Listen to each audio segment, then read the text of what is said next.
Back over to Riverside Stadium, though, because US international and Middlesbrough midfielder Aidan Morris is here. Aidan, so nice to see you. How are you feeling after that result today? Yeah, that was a lot. It was an exciting first half. Things went our way in the first half. I thought we sustained pressure well. And then second half, things got away from us a little bit, but, you know, that's always how these games are going to go. And I think we put a good 90 minutes together, and, yeah, all to play for Tuesday. Hey, brother, it's great to see you, man. We sing your praise in the studio all the time. You're doing a great job. What were you saying to the group before the game started? I saw it looked like a passionate conversation you were having. Yeah. Honestly, I don't think much needed to be said. I just think you could feel it in the build-up, you know, how much the fans and the atmosphere. I just said embrace it, you know. These are high-pressure moments that we crave for, you know. These things separate the winners and losers, and it's just who's more of a dog, you know, who's going to go out there and who's going to fight, who's going to lay the first tackle. And I think we did that. Aidan, explain to your American fans and American audience what it's like for the long, grueling season that you've had. Then you make the playoffs. What's it like now, the mindset of being in the playoffs, knowing how close you are to achieving Premier League promotion? Yeah, this is my first time experiencing it, so these are new emotions to me as well. It's I think when I showed up to training after the little break we had after the last regular season game, it's kind of trippy because when you realize there's only 4 teams doing this still, it puts things in perspective. So it's a little bit more tense, a little bit more pressure. I guess you could say a little nervier. But, yeah, we love it, man. We love it. We love what we do. We love going out there and working with Kim for an extra few weeks and just getting better. And yeah, just to put 46 games into celebrations, hopefully, at the end. Aidan, can I just ask, you know, when you play the game you played, especially that first half, you have big chances. You probably should have been 1 or 2 goals up. How do you start to now reflect on that game? Does it feel like a missed opportunity in that situation? Or do you feel like, OK, we can get them on the next one? Yeah, it's a good question. You know, obviously, we hold ourselves to a high standard, and we want things to fall in the back of the net, you know. And when it doesn't, it's a bit disappointing. And that's been a little bit of a frustration for the season, you know. But I think we went through a little bit of that for a stretch where things just weren't falling, and we know how to handle it now. You know, we know how to put ourselves in a good mental state. And I think we know what we got to do Tuesday. You know, I think we sussed them out and we figured out what we had to do, and now it's just about executing for another 90. Yeah, last one for me. I hear that you and my teammate here, Mike Greller, used to play together, obviously had a relationship. How was he as a teammate? He's terrible as a teammate here, so I just wanted to know from your experience. No, he always put his arm around me and looked after me. He's like me, though. He's passionate. When he's on the field, there's a switch that goes on, and he turns into a different Mike. So I always appreciate that about him. It kind of taught me a little bit, but he was always there for me off the pitch. He was always looking out for me.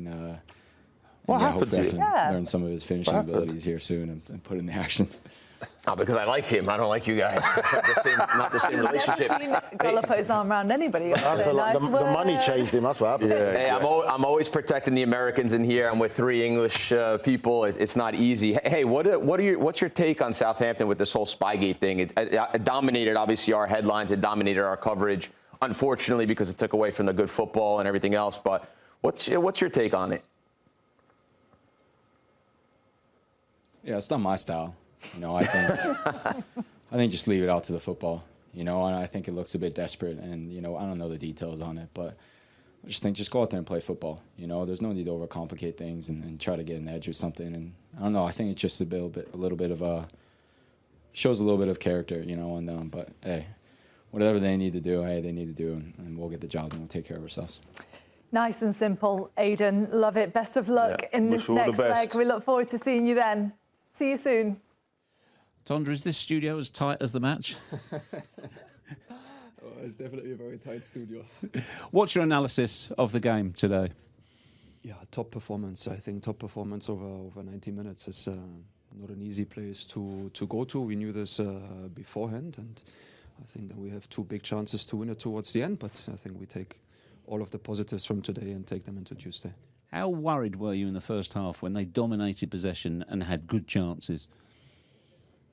Yes, I think we need to be humble enough also to accept that there's a good team on the other side and they make you suffer in some moments of the game. We were well prepared for that before, and then I think especially towards the second half, there's so many spaces that then open up, and I think that we had some big chances then towards the end. You made a tactical adjustment as well at half-time. Was it also a mental adjustment as well? What did you say to the players?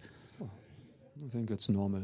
If we think 2 years back, the game that we played West Brom in the semi-finals, there are some nerves. I think it's normal. You can't pretend that there aren't. And you know, if you come here, it's not going to be an easy start into the game. And we knew that we need to get over those moments. And big compliment to the boys. What do you think was your best chance? The Taylor header on the bar? Yeah, I think we have a big one with Semi towards the end. We have one with Taylor. They're both very close, but again, we take all of the positives from today, and then I'm sure that with the support on Tuesday, they will give us a big lift. You got involved in the game. A little scuffle with Tommy Conway, but it looked like it ended in smiles. Oh, come on. It's normal. It's some emotions, I think, a lot more for him than for me in that very moment. But yeah, I think that's all part of the game.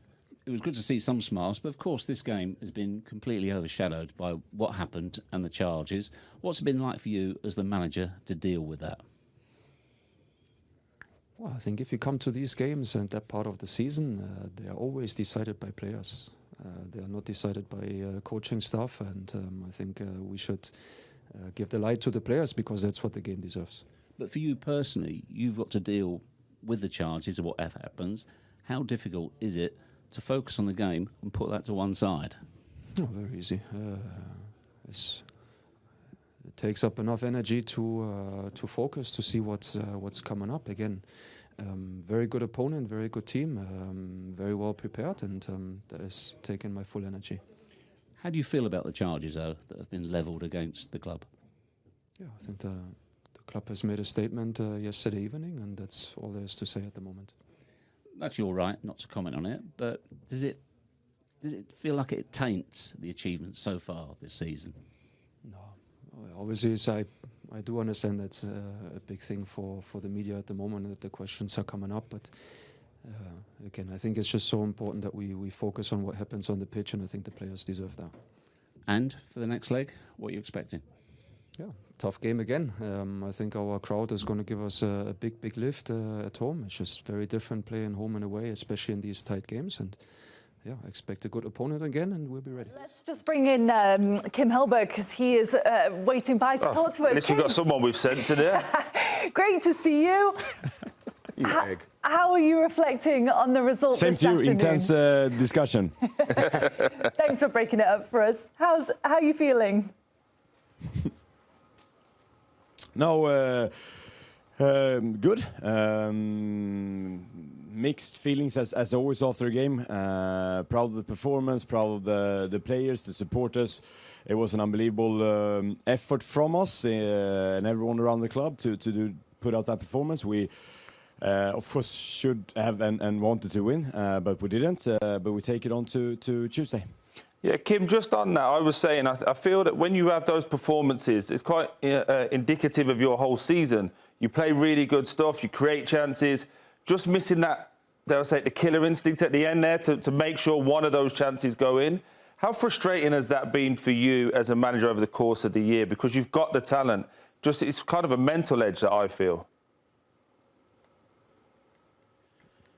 You have to work with it in different ways, and I agree with you. I think it's clear that we created more chances in the league in that part, and conceded very few. And it's similar to today, where I think we have a lot of good chances. And again, it's that quality in terms of putting it to the goal. It depends on different things. I have an unbelievable talented squad and a lot of good players. So, and they've done that through the last games. Today, I think there was a lot of things where they did unbelievable, and then it comes down to those small margins in football sometimes where you have to score, and we didn't do that today, and of course it's frustrating, but I'm more looking at it also that way, that I'm very proud of the performance, how they work, how hard they do it, and how they try to develop all the time, because that's what I can ask of them. It's that's what you can control.